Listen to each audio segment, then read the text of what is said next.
This is Start, Grow, Manage, where we help entrepreneurs, solopreneurs, and freelancers achieve the impact, freedom, and wealth you imagined back when you started your company. At Start, Grow, Manage, our tools, practices, and processes help you engage, energize, and execute on building a business that empowers an extraordinary life. Learn more about our programs and how they can fuel your fire at startgrowmanage.com/learn more. Let's go. Hello, and welcome to the fourth episode of the Start, Grow, Manage podcast. Yes, this is a podcast. I am Joe. And I am Jeff. When we first did this, Joe introduced this podcast as an episode, but it's an episode of a podcast, not an episode of an episode. Anyway, how are you, Joe? I am well. How are you, my friend? I'm good. I'm enjoying the fall. Such a nice time of year in the East, right? We've sort of nice. What a nice weekend we had, right? I mean, the weekend was amazing. I had a great time. Went out with the family. Really had a good time.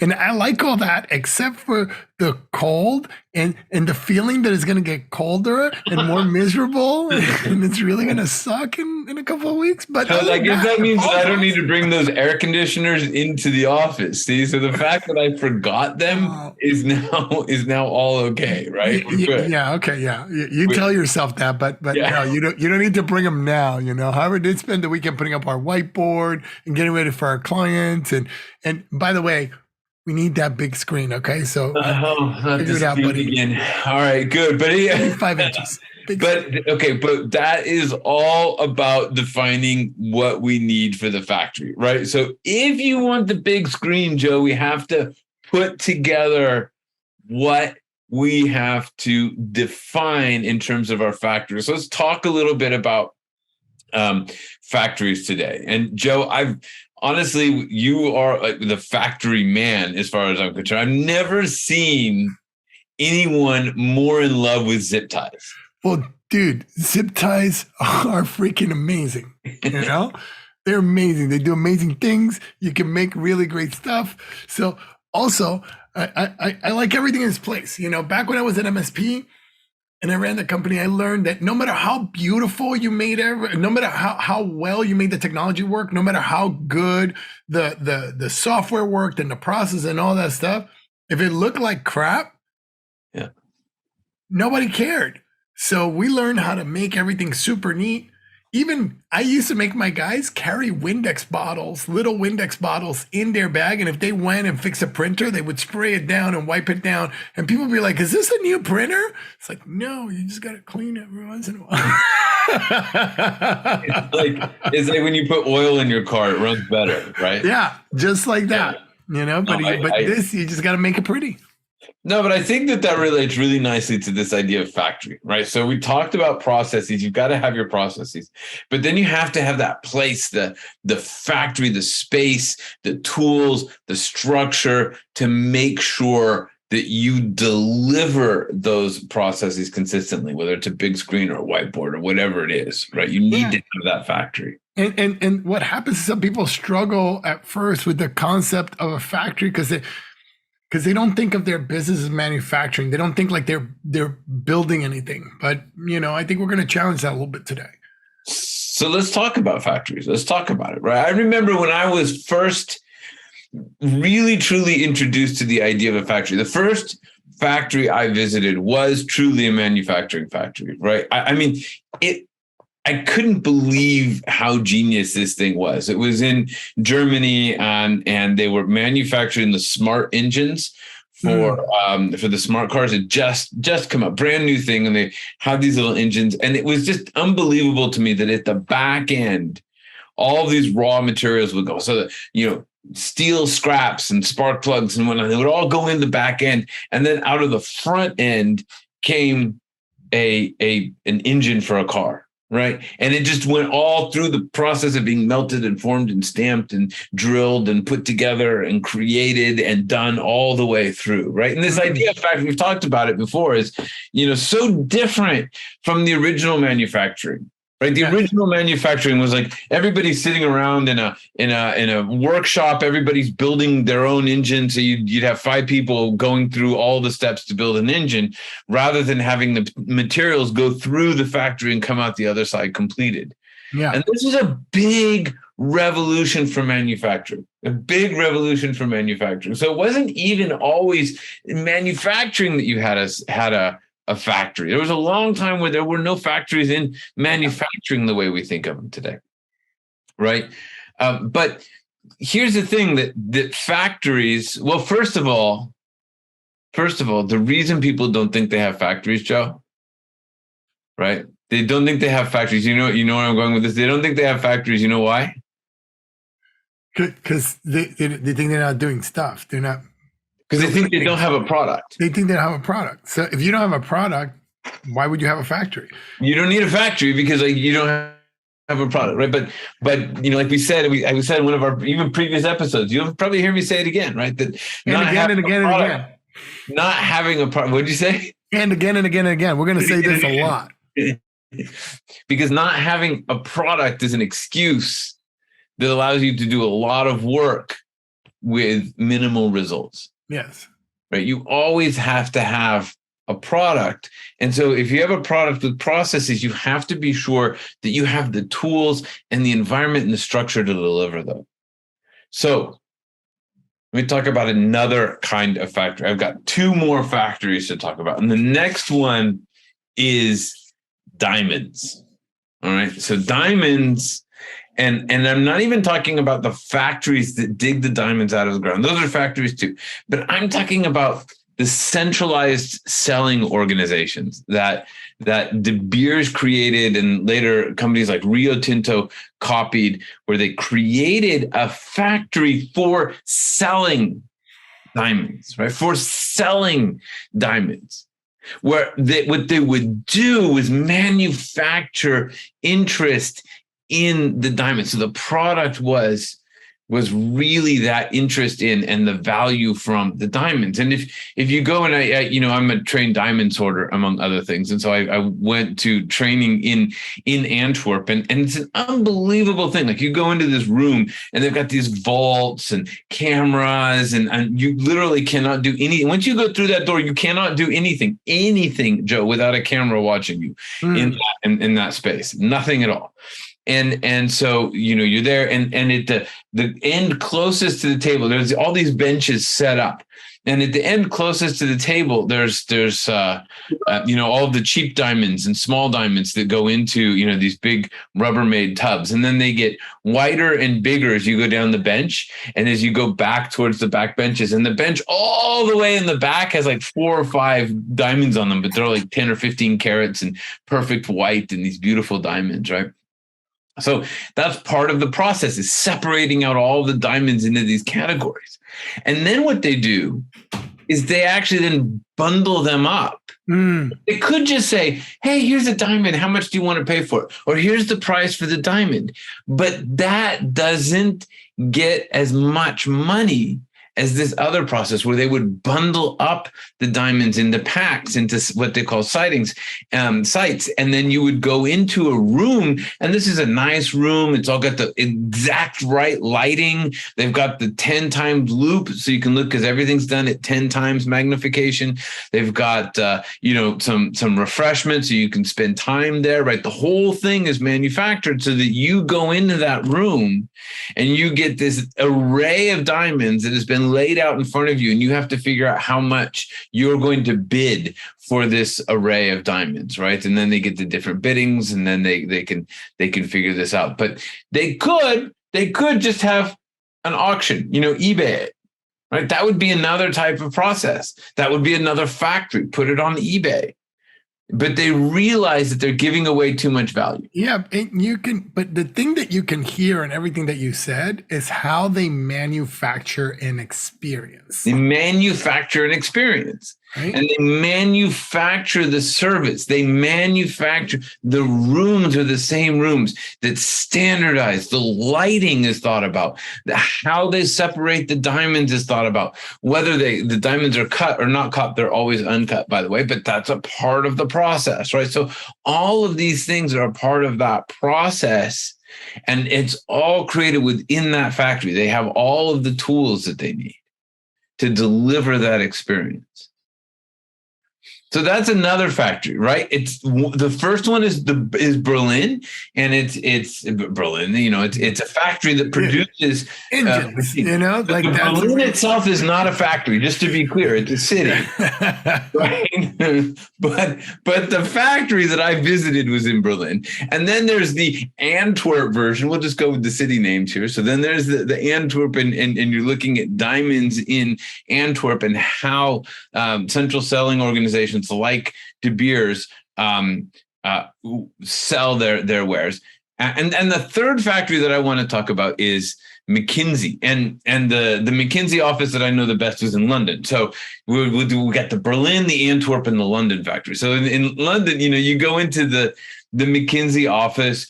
Beautiful office, right? Lots of glass, lots of stainless steel, big conference table, and we go in and have these meetings and have this strategy. And if you look at everything that McKinsey does to prepare for that, like they have a standard way of creating slides. They create their all of their documents around how to do things, around their different processes, their different approaches to business, their different approaches to solutions, and how they will engage with clients, and at what point, will they pitch and will they not pitch, and then how will they go from the pitch through to the delivery, and how do they staff, and how do they bill, and what kind of experience do they want, and who pays for things, and like all of this stuff is defined. None of it's left to chance.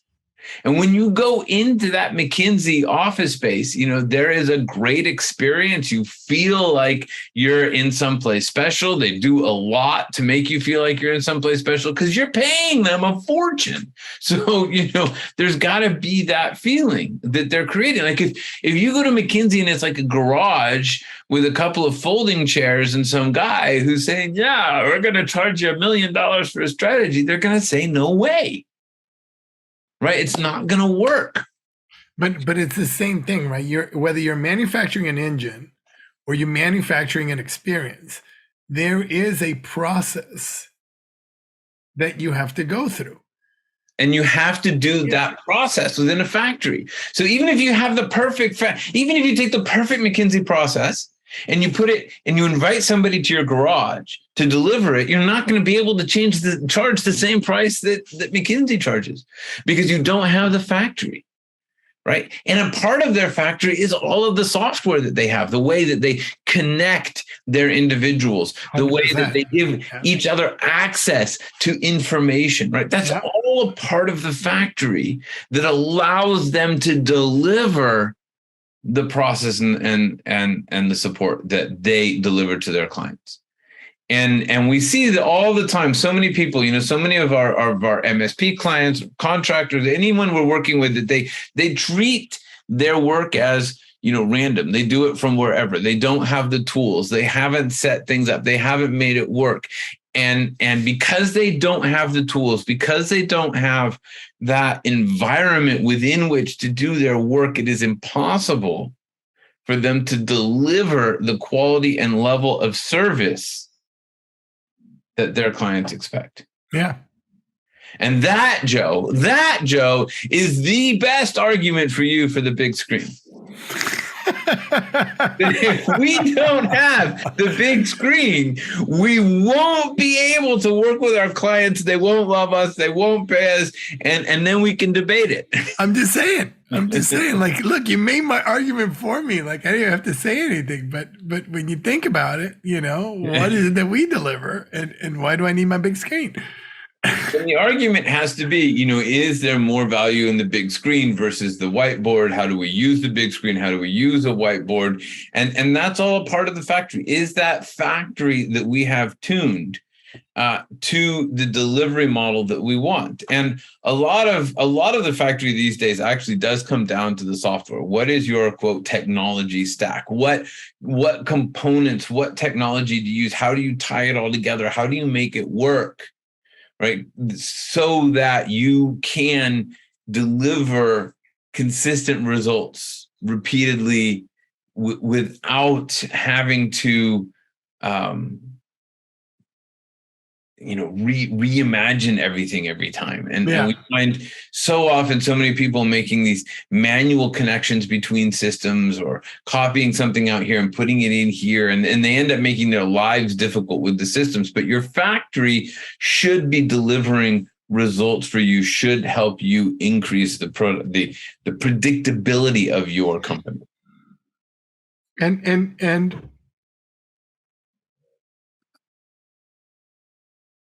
the thing to really look at is when you're a small business, you think it's not the thing to look at, but it's this thing that you think that, oh, I don't need that. I just got to do my thing. Right. If I just do my thing, these guys don't know what they're talking about. I just need to do my thing. If I just do my thing, if I just do my work, it doesn't matter.